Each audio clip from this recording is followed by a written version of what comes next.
Alright, everybody, welcome into another episode of the Full Press Saints Podcast, part of the Full Press Coverage Network. What is going on? It is Alec here today, joined by a very special guest. We'll get into that momentarily.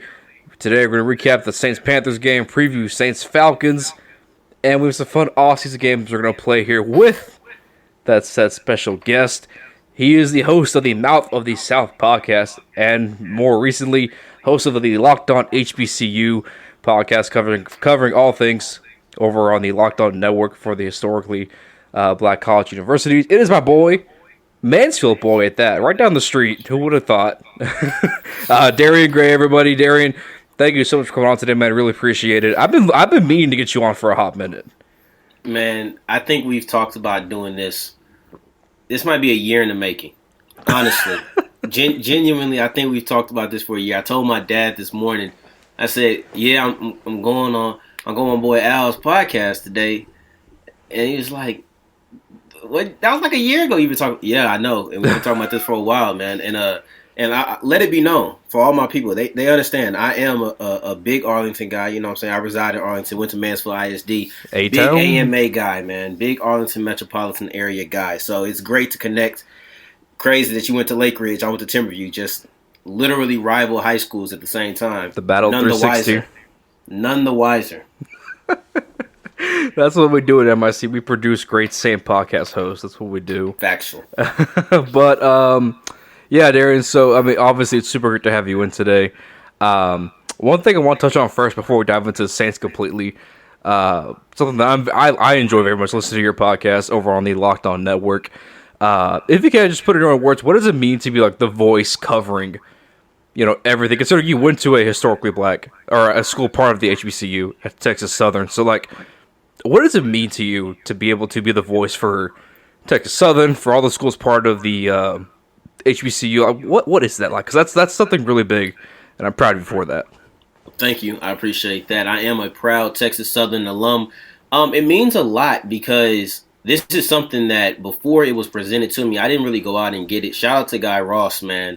All love to Ross, you know what I mean? We got a lot of love for Ross on this podcast. Mm-hmm. I interviewed him on my Mouth of the South podcast, which unfortunately I just haven't had as much time to, devote my attention to, with the Locked On HBCU being every single day, Monday through Friday.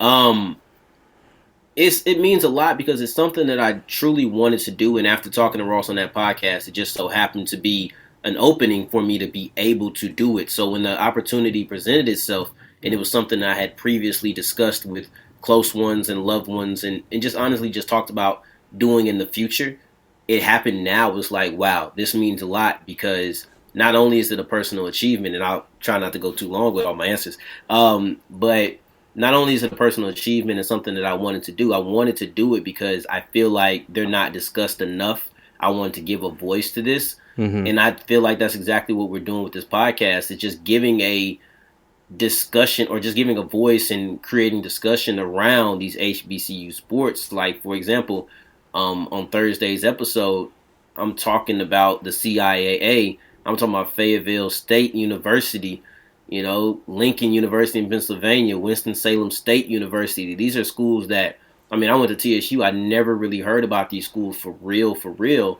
So it's just a great opportunity because those are D2 schools that are HBCUs that you just don't hear mentioned frequently, and I get a chance to talk about them all the time. And I'm really thankful. It ain't even about views or anything. It's just about what it represents. And being a voice of HBCUs is something I take a lot of pride in. Yeah, what a off season has been for that, because you're doing this, but then also the news of what was his name, the young safety decommits from Travis Hunter. Yeah, decommits from Florida State to go to Jackson State with Deion Sanders. Dude, it's just been crazy to see like HBCUs are finally getting the national attention that they deserve, because there's talent out there for sure.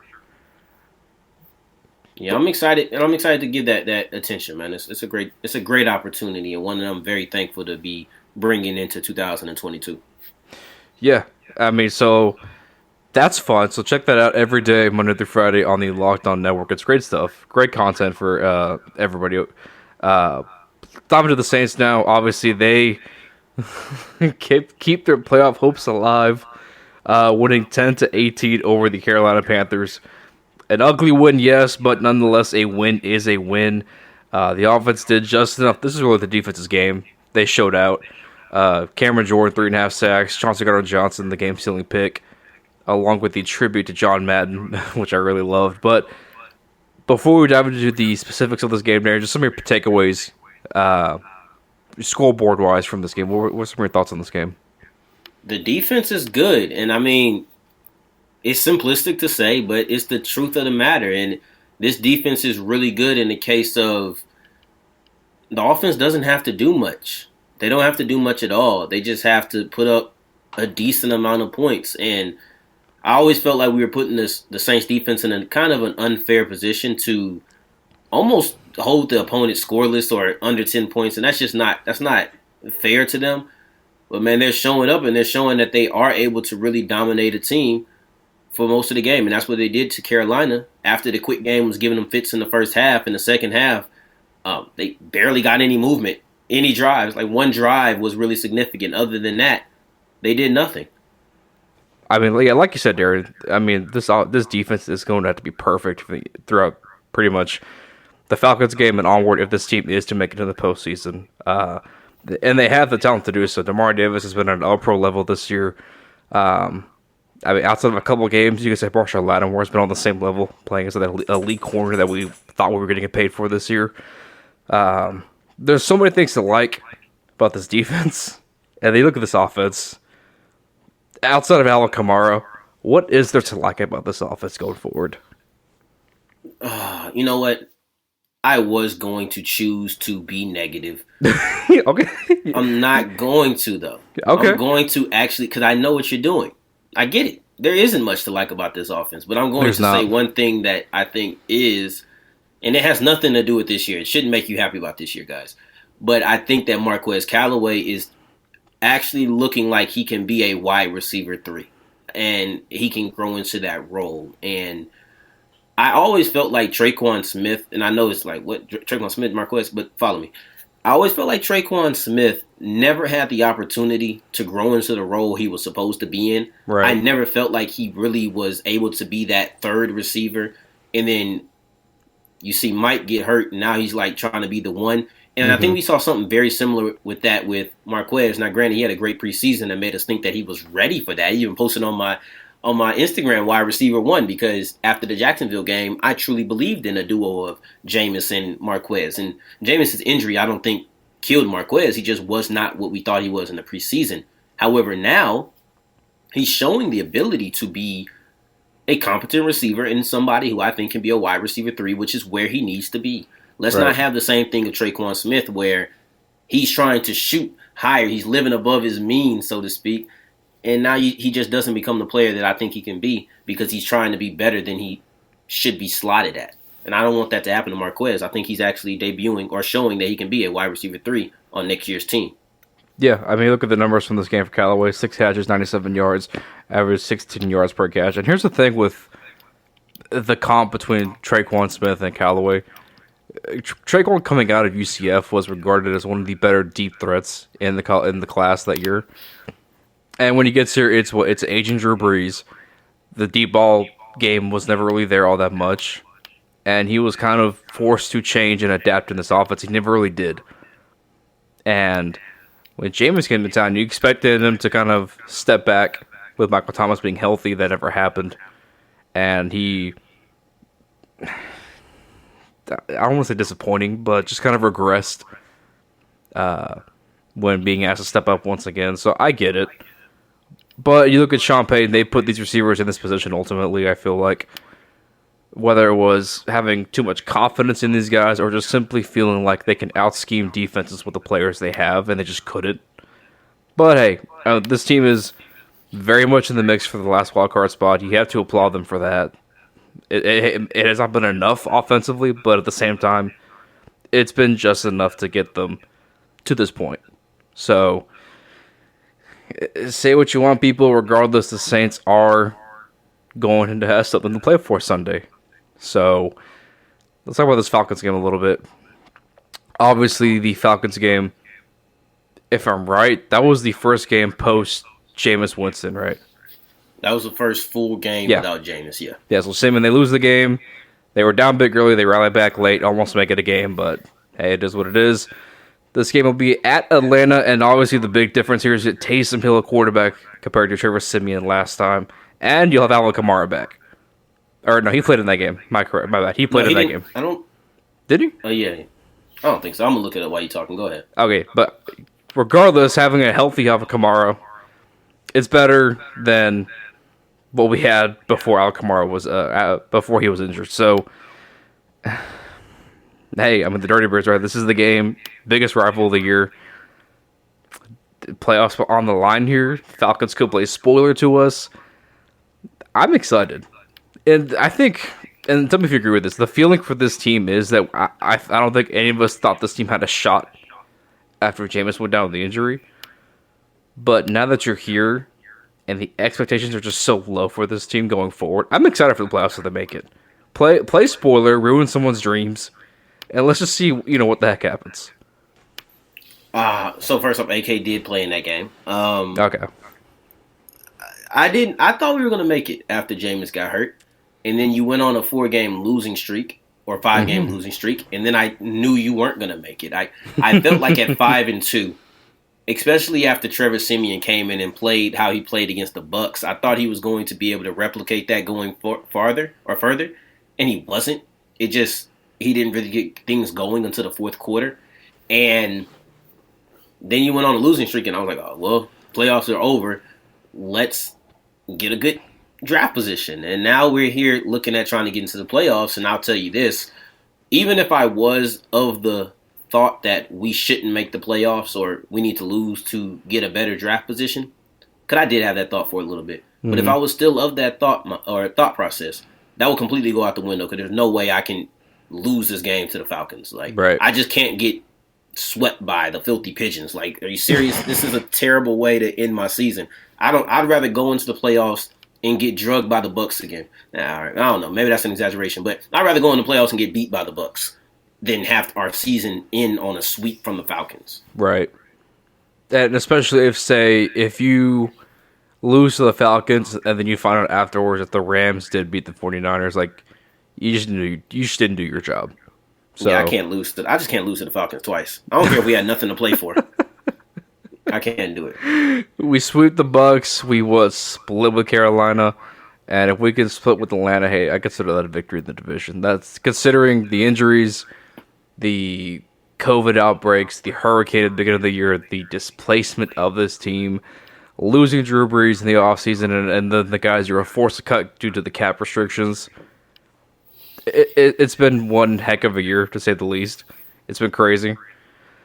So if they can somehow end this going in the postseason, and I believe no matter how it goes, if you get in, you're playing the Rams first week. I think so. I believe so. I think if the Rams win, they're the 6th seed, and at best we can be the 7th seed. So, and we need the Rams to win, so we would be 2 versus 7. Going to LA, that would be fun. But of course, we'll have to wait and see what happens there.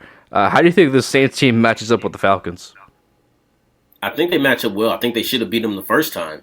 I don't think this Atlanta team is truthfully that good. I think that they gave us some fits, and if it wasn't for a big play at the end of the game, the Saints would have completed that comeback. So I look at it and I say, as long as the defense is on point, because they weren't really on point in that game. And actually, I would love to see if Chauncey Gardner-Johnson played in that game, because quiet as kept, I really feel like he's like the spark of the defense in the way that they just play different when he's around. And I just feel like when you look at him, he did play in that game. He had 2 tackles in that game. I feel like the streak that he's on right now, that will transform that defensive performance, because the defense didn't really play good against Atlanta.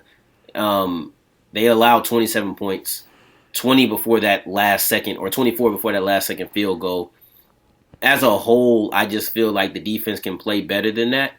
And I just think this team is better. Even if the offense doesn't really perform that great, I just think this team is a better team than Atlanta. Yes, and I believe, if I'm right, in the game, Paulson and Adebo goofed up on covering Cordell Patterson, which is what got them in the field goal position at the end of the game. Since then, I will say Paulson Adebo has been a fantastic find for this team. He's been a very Yes. reliable, very solid number 2 corner in his rookie year, and he's had some ups and downs, yes. But opposite Marshawn Lattimore, I mean, there's a reason why Bradley Roby has not seen the field all that much, and why we're not as concerned that Roby's hasn't played the last couple of games. It's because of this kid, Paulson Adebo, which we know very well, because he played at Mansfield High. You went to Timberview, I went to Lakers, so I mean, the Holy Trinity right there, to say the least. CMISD right there. Yep. So I'm very excited. I really do like Paulson Adebo. I became enamored with him within the draft process because I felt like you looked at Horn, Surtain, and probably Newsome. I just didn't think they were going to get to us. I think Newsome ended up getting really close, so we could have gotten Newsome. It was like a Justin Jefferson type of thing. But I didn't think we were going to be able to get those guys. So then I started looking, okay, who are the other cornerbacks that are in the draft so I can just have my eyes on them? Because I wanted corner in the first round. But they didn't happen, right? Either corner or wide receiver in the first round. It didn't happen, but I started looking and I found Adebo, and I just thought he was really talented and he had opted out. So I knew he would probably get drafted later. And when we landed him, I was very excited. I know somebody who knows somebody who knows him. But hopefully I get to sit down with him and have a conversation with him. I definitely bring the Mouth to the South podcast back for that conversation.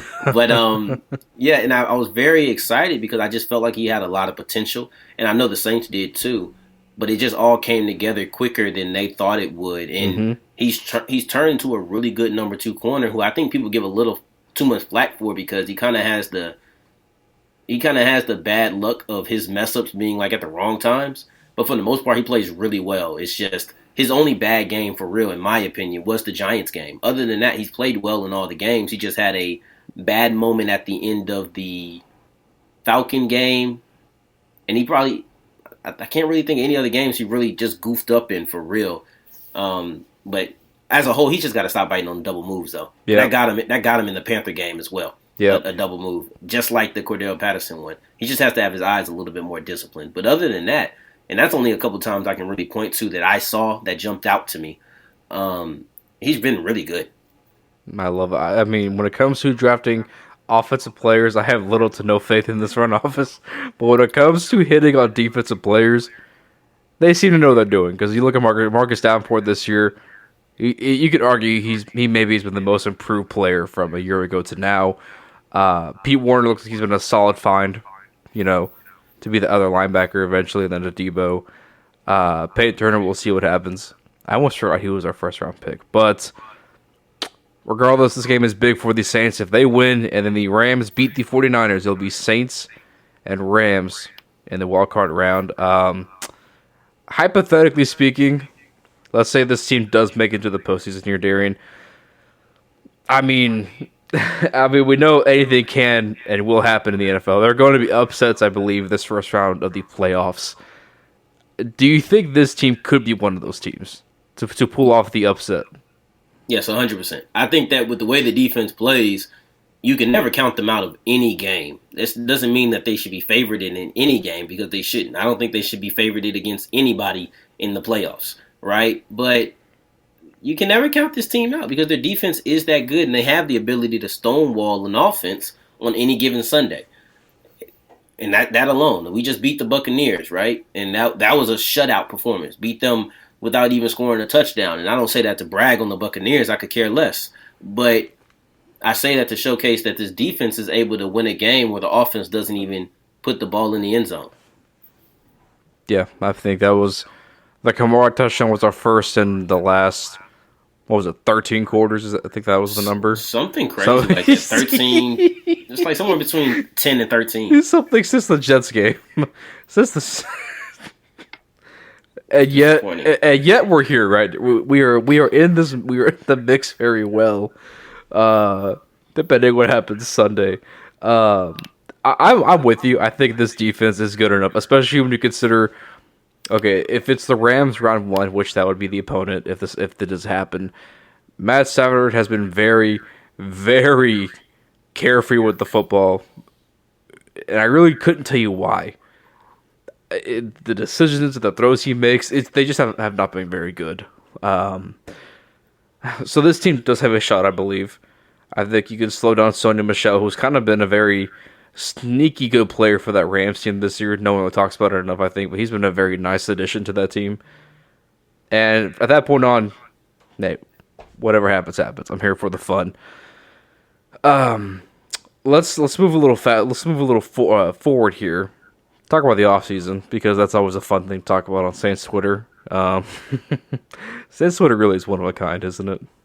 It is. It's always gonna be good for a couple laughs.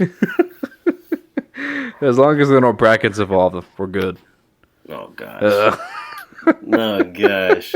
Somebody that started some stuff, bro. Bro, people's true colors came out after that bracket. Look, man, we gonna leave that one alone. If you know. Yeah, I know. Somebody had nominated me, and I was like, you know what? No, I'm good. I don't want to go through that because I don't even care about it. I don't even care about Twitter, to be honest. I wouldn't even be on there for real if it wasn't like a useful business tool. I really just want to be on Twitter to laugh. Sometimes I hate that I have a podcast because I gotta broadcast and stuff and promote it, but I just be wanting to laugh. Man, I do not care about a bracket. I wasn't part of the bracket, but I would not care about the bracket like at all. I would promote myself as little as possible if I were somehow dragged into that. Oh my gosh. Twitter's fun for the my favorite meme today has been the Elmo and Rocco meme. Oh, I got them all in my bookmarks. that darn Rocco, man. Oh my gosh. Elmo was crazy. Rocco's not alive. Like, it's a rock. No, that was crazy. I didn't know that. I don't remember Sesame Street being like that. Bro, it's Unhinged Elmo might be like top 3. No, it might be top 3 because Elmo Unhinged, he's a savage. And I'll tell you what's great. Dave Chappelle's Sesame Street. All right, we're all consenting adults out here. And even if you're not, I watched this when I wasn't an adult. So whatever. I don't talk about it. Dave Chappelle's Sesame Street stand-up. Like, it's not a skit from the Chappelle Show. It's just a stand-up.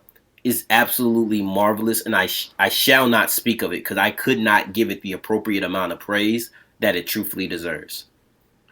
I love it. Dave Chappelle. Well, go listen to it. It's hilarious. Let's put a little fun game here. Bye or hi? Okay. Hi.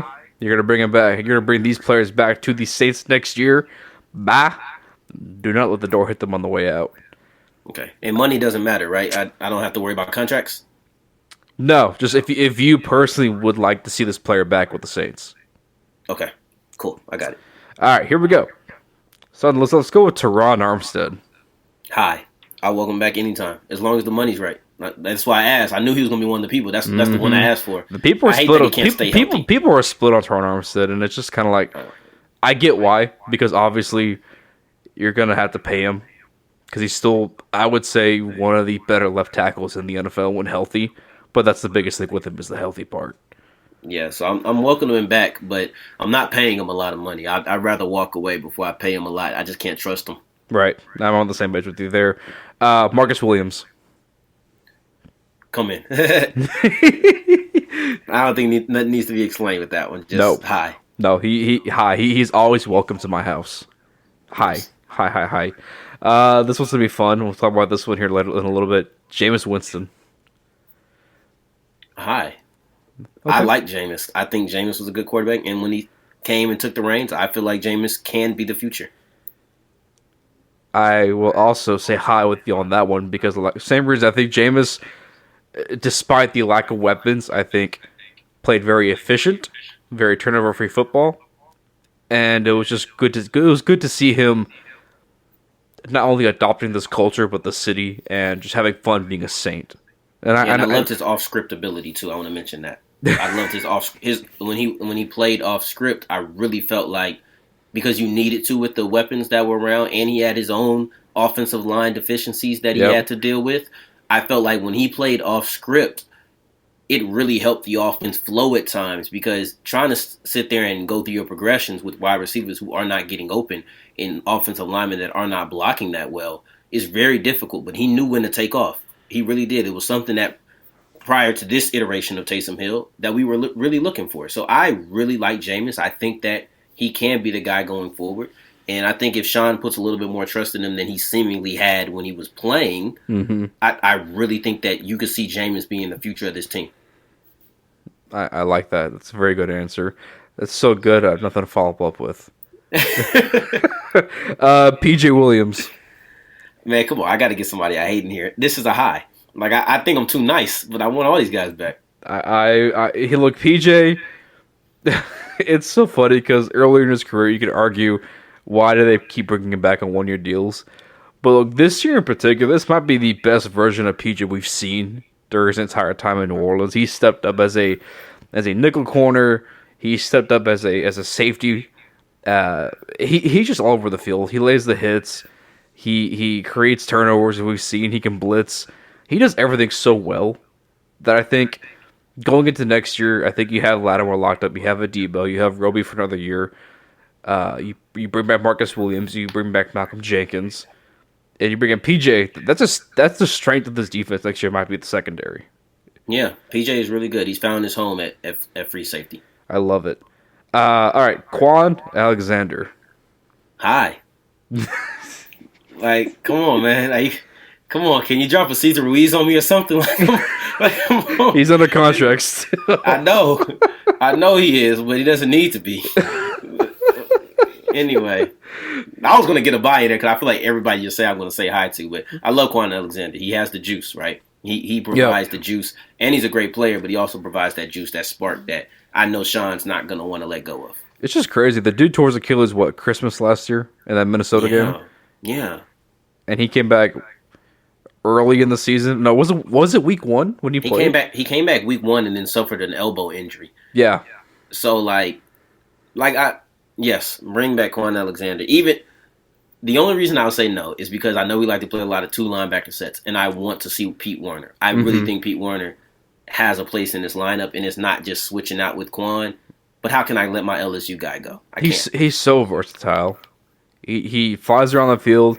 He can play the run. He just does everything so well. I love Quan Alexander. Sean Payton finally listened to Saints Twitter, brought him back. Saw all them workout videos. That's what it is. All right, I think this is gonna be the first buy here. I'm gonna put these two guys together. Kenny Stills and Traquan Smith. I'm gonna say bye to Kenny Stills. I'll take Traquan back to fill out the bottom of my wide receiving core. I will. Okay, I dig it. You telling me Traquan Smith can't be your Brandon Coleman? He can be my Brandon Coleman. I don't know which one I want out of the two. Look, Traquan Smith. Let's not forget, Traquan Smith once had more receiving yards in the game than Carson Wentz had passing. Let's not forget that happened. That is true. That's fair. That happened, guys. And you know what? If I can bring Traquan in to be my wide receiver 4, maybe wide receiver 5, I'm happy, okay? If he's just the guy who comes in and run time, I'm very happy. Like a Robert Meacham type guy? Oh, no. Robert Meacham I like Robert Meacham. Robert Meacham played good enough to go get himself a contract in San Diego. Let's not get disrespectful. All right? Let's not get disrespectful, okay? Traquan Smith ain't played his way into a contract nowhere else. Not like that. All right? Now, I understand players don't succeed when they leave New Orleans. I don't know what it is about New Orleans. That's probably what's gotten Sean so cocky to feel like he can scheme everybody open, that nobody leaves and is successful other than the Brandon Cooks. But, right. Yeah. No. Bring Trey. I'll take Traquan Smith back. I will, okay. but not to be my 3. He can't play the same role that he does now. That's fair. I respect that. But Kenny Stills, bye. Him and his Pelican courtside fur jacket can get out of here. I'll never forget that Cowboy game when I saw Kenny Stills run the wheel route, and I saw Mike. And look, no discredit to Micah Parsons, he's awesome. But when I saw a rookie linebacker clamp Kenny Stills on the sideline, I was like, you know what? No, I'm done. Don't bring this man back. Yeah, that dude got to go. We tried to get rid of him. We did, but then we were so bad and so injured at the receiver position. It's like, you know what? Yeah, we're just kidding, Kenny. Yeah, get out of here, though. Come on. Now you can go. The season will be over. Okay, I dig it. I can dig it. Let's go with who else we got on this list? Carl Granderson. Oh, that's a good one. Mm-hmm. Because I know there are people who are out on him from the very beginning because of his off the field stuff, which is why he did not get drafted out of Wyoming. Right. If I'm not mistaken, he got acquitted of all that. Right? 'Cause I think he didn't he literally go and then it was found that the charges were false. I believe that's what happened. I could be wrong. I'll fact check it for you. Yeah, thank you. Because I swore he went to because we picked him up and then I think he either went to jail or prison, something like that, and didn't serve much time. I could be wrong. I could be making this all up. Oh man, this is a tough one. In a perfect world, it's high, but I think realistically, I'm going to say buy and try to bank on Davenport, Cam, Passanio, and Peyton Turner.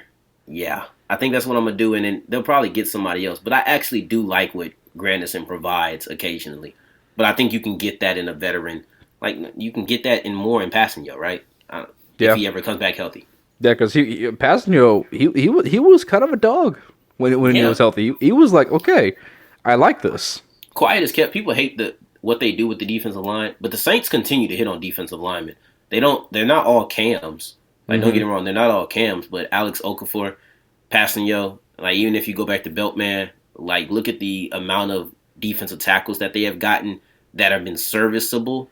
They filled in a lot of serviceable guys. Right now they're struggling, but when you had Rankins and Onyemata in the middle, you had a bunch of serviceable guys like a Shai Tuttle, like a Malcolm Brown, like a Malcolm Roach. Malcolm Roach was more than serviceable. So I think they actually have an ability to hit on defensive linemen in the free agency and undrafted markets. So, I'm going to say concretely, I'm going to say bye. Goodbye, Granderson. I wish you the best, though, for sure. Okay, so I found it here.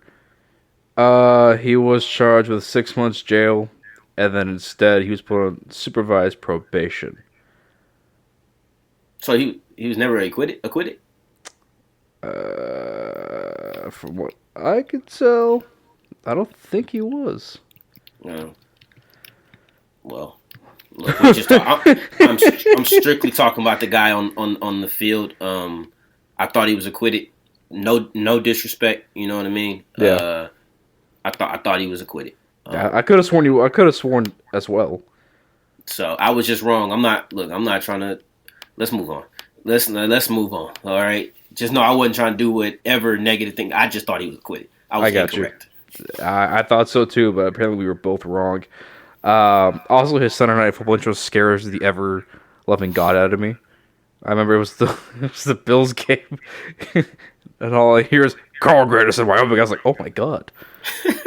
Man, I also died out that game. Oh, I was like, oh yeah. One, it wasn't a good game. Yeah, but it was Thanksgiving. I was like, you know what? I'm just gonna eat my food. I don't expect much.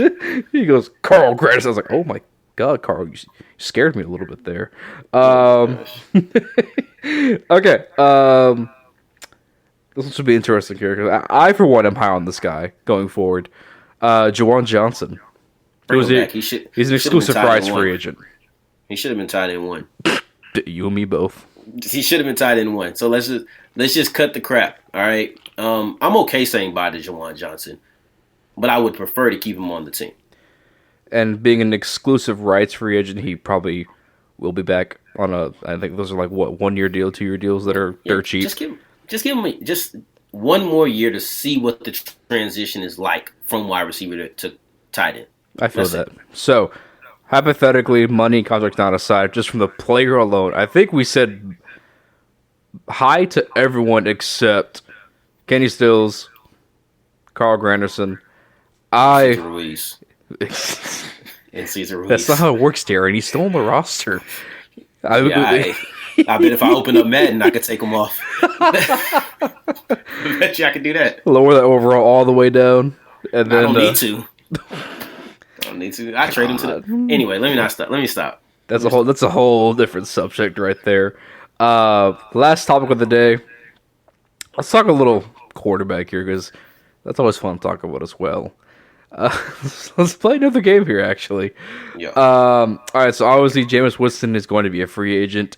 The Saints did bring back Taysom Hill, or they re-signed Hill during the season, so he is on the books as is Ian as is Ian Book. But let's play a little fun game here. I'll list out, we know Jameis is going to be there. Let's list out some quarterbacks and explain who you would and would not take over Jameis Winston hypothetically, because their Saints Twitter is kind of divided in like different factions of quarterbacks they want to see. So let's just dive into it for the heck of it, just see what happens. Obviously, the big fish, Russell Wilson. I'll take Russ. This is the dream right here, right? This is the dream. I'll take Russ. That's us shooting for the moon right there. Yeah, but I'll take him. I mean, one of the best quarterbacks in this game. He can still sling the ball deep. I think he opens up your offense a lot more than the last couple of years have been. I'll say this. I want to say this though. I'll take Russ. I am very happy with anybody listening to this needs to know I am very happy with Jameis Winston, and I would really like to bring him back. Now we can continue with this game, but that needs to be very clear. And I think I'm in the same page you were. I thought Jameis, considering the situation offensively he was put in, I thought he did as best as he could, and they won games, and that's ultimately what matters. Now, the thing with Russell Wilson is the Seahawks, obviously, it looks like they're going to be going into a rebuilding phase as an organization. I just do not know what they want for Russell Wilson, and I do not want to give up the king's ransom for Russell Wilson. I don't either. I am comfortable paying Winston another prove-it deal after the injury and moving on from there. But hey, we never know, right? We've seen crazier things happen. Okay. Aaron Rodgers. All right. I mean, I'll take Rodgers. Yeah. I guess I'll take Rodgers. I'll reluctantly take Rodgers. Yeah. It's Aaron Rodgers, right? Yeah. It's Aaron Rodgers. I mean, come on. Exactly. Let's move into some other ones. It wouldn't happen. I don't think it's going to leave. I want to say I'm reluctantly taking him, but I don't exactly want Aaron Rodgers on the team. But I'll say that. If it happens... Yeah, he's an upgrade over Jameis, so... Yeah. Okay, this one's really interesting. Teddy Bridgewater. Jameis. I agree with you. It's nothing against Teddy, but I feel like with Bridgewater, you know what you're getting. He is, I would probably tell you, an above-average game manager. And your offense will only go as far as Teddy Bridgewater can take it. I'm with it. I'm Team Jameis. Let's keep it rolling. Yep. Now I feel like I can say Jameis more. Okay, Jimmy Garoppolo. Jameis. Agreed. We're starting to hit the spot where I'm going to say Jameis a lot. Yeah, I agree. Jimmy G is not good. He's not. I'll take Jimmy G. I'll take Jimmy G. I'm not as hard as Jimmy G as everybody else. I just think that Jameis really has a ceiling that's super high and something that you can really reach. And I've seen his floor. And I think his floor is decent. I'll really take it. So, if you're giving me guys with relatively low ceilings, I'm taking Jameis. Okay. I'm behind that. There's only one guy you could say that's going to be like a push. And if you say him, I'm going to say push. Because I really don't know what I'll take. But there's only one guy, really. Let's see if this is the guy.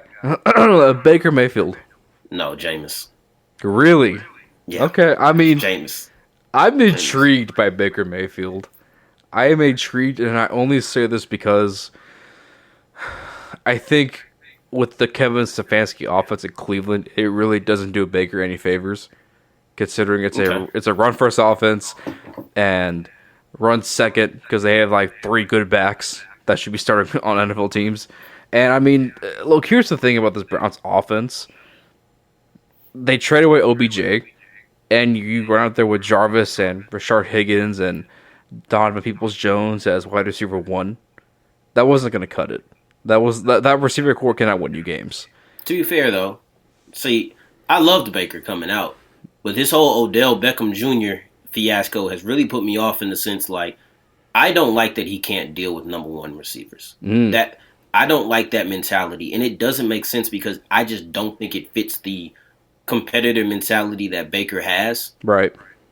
But to not be able to deal with that it just concerned me because I want to have that kind of guy. So for him not to be able to deal with that, it made me second look. And I just don't feel like he's been impressive in his time there. But that could have to do with your point about the whole offense not being catered towards him. And the injuries. I mean, the dude. I mean, it's hard. It's hard to say injuries and just leave it at that. But I mean, look, when you're a quarterback, there's so much more that goes into it besides just throwing a football. There's contorting your body, the throwing motions and whatnot.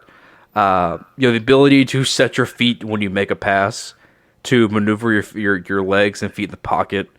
There's a lot more that goes into it just than people watching it. Oh, I can make that throw. But when your body is so banged up physically, you just can't be 100% and make all those throws, especially when you consider the receivers and tight ends he has working with them. I mean, I like Baker, and I'm throwing a case for him.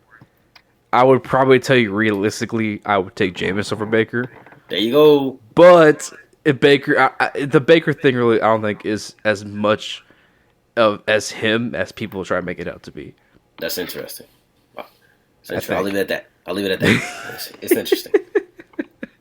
Okay, Mesky, listen, the last couple guys here. The quarterbacks in the draft class this year. Oh, Jameis. So Kenny, there's Pickett, there's potentially Matt Corral, depending how that injury looks. Not looking. Any rookie coming out, you take Jameis over any rookie. Yeah, I'm not a big draft guy, so it takes me to get into draft time to get into the draft for real. So I can't give you all the ins and outs of those guys. But I'll take Jameis right now. I really do think Jameis has a level that has not been tapped into. So, yeah, I am taking Jameis Winston. And you didn't mention a guy, so I'm just going to say it. And this is a push. And it's the reason why is because I like him just as much as I like Jameis. Mm-hmm. And it's Derek Carr. I really think that Derek Carr can be a really good quarterback. And if for some reason, I don't know if the Raiders are still on Russ's list. I don't think they are. But if he happens to go to Vegas, I would gladly take Derek Carr. But it's kind of a push of, do I take Derek Carr or do I take Jameis Winston? Because I kind of concerned that, and this take could come to bite me in the butt later, but I'm kind of concerned that Derek Carr is just like Matthew Stafford, where he doesn't need a change of scenery. He is who he is. And it's like, Derek Carr is really good, but I don't know how much he's going to grow if he comes to New Orleans. I think Jameis has a lot of growing to do within New Orleans. But I've seen Derek Carr be consistently good enough. So that's the push. That's the very much so push level of that. I like Derek Carr. That. I like Jameis Winston. That I like those two guys. I dig that because to the point you mentioned, about Derek Carr with Stafford and Detroit going to L.A., being a good quarterback on a bad team is one thing, but then being a quarterback with potential in a bad team or bad situation is entirely different because the ceiling is already there for guys like Derek Carr and Matt Stafford. Now, if Derek Carr were to become available, he'd be on the top of my list as well because I think he has everything you like in a quarterback. He's mobile. He can make all the throws. Look, the Raiders have been through a lot this offseason, right? Or this season so far, right? There was the John Gruden stuff. There was the Henry Ruggs stuff. The David Arnett stuff, and I believe they had another rookie just recently arrested for DWI. They did. Yeah. That team has been through so much, but the one constant, and the reason why they're even in playoff consideration right now still, has been Derek Carr. With no Darren Waller.